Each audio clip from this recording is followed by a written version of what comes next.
Do we have any idea of what the nervous system of the chordate looked like 800 million years ago? Do you think you could say that it had a brain? Well, yeah, there's a lot of research on this actually. And one of the most useful, so there's a uh, essentially a scattered number of lineages that developed something you could call a brain, where it's kind of centralized. Most animals, most animal groups don't have that, but the ones we're familiar with do. And so that includes, of course, vertebrates. It also includes cephalopods and insects. They have sort of an organized brain, but they sort of develop part, not quite the same way. So in chordates, the best model is the Amphioxus, which is an animal that split off from us something like 700 to 750 million years ago or so. Stayed more or less in its niche. It's kind of a filter feeding, relatively, humble filter feeding creature that just hides a lot.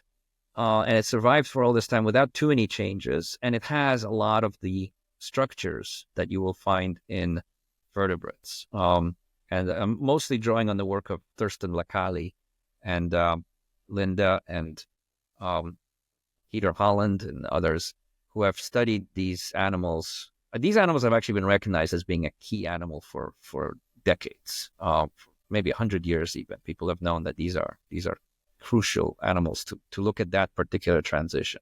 Anyway, so if you compare them to vertebrates, Lacali at least describes it. It's a little bit like a hypothalamus attached to a spinal.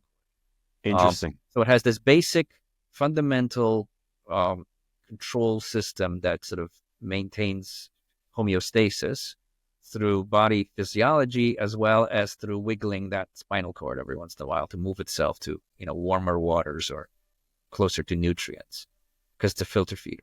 And that's it. And the structures that it does have appear to be homologous. In other words, that those same structures in us still exist from that common plan back then.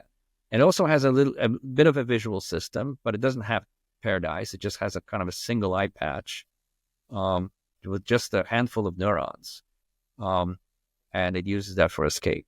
And that might be part of the vertebrate tactile escape circuit that we all have. You and I have. All vertebrates have, and that might be. It's unclear, but it's good evidence that that's there in the Amphioxus. So given that we know approximately when we diverged from them by comparing the genetics, we can conclude that back then those structures were there.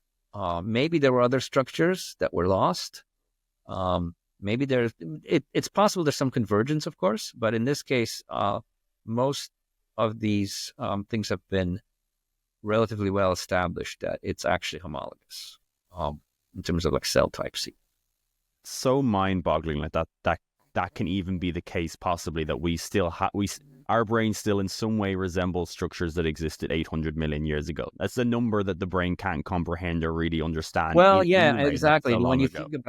when you think about the great variety of animals, so the hypothalamus is the one thing that you can pretty much point at in almost any animal, including mollusks and like jellyfish. Even there's structures that have been sort of proposed to be homologous to that, and that makes some sense, right? It's kind of a central controller. Right. The hypothalamus is responsible for things like basic bodily temperature, nutrient control, and so a really fundamental physiology without which you can't live. Right. And that got established relatively early, essentially in all animals with neurons. Dr. Paul Cisek, what an absolute goldmine of information. If you enjoyed that short clip, then I'm so confident you're going to enjoy our full 2-hour long conversation, which basically covers the entire evolution of the human brain. You just have to click it here. You can click it right now, here.